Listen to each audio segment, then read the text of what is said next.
Myself and the team are very happy to be helping out, knowing that it's going to be going to first line workers, old age pensioners and making a difference.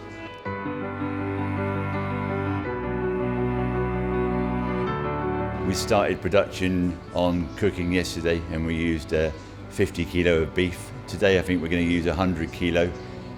So I think every week we'll be using probably about 400 or 500 kilo of meat, maybe 40 kilo a day of onions, 30 kilo of carrots, so we're using a lot of produce. We're going to prepare today probably 400 meals, but hopefully we can ramp that up and increase that maybe to 600-700 a day. This is an amazing project to be involved in. I'm a chef by trade, so being able to use my skills to help vulnerable people is something very special and a well worth project.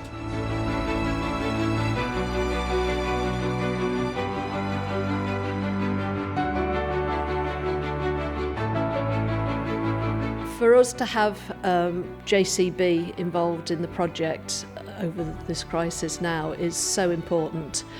As an organisation, we've always looked to build partnerships with other companies, local companies that have the same ethos and the same values as we do and that same attitude towards looking after the community.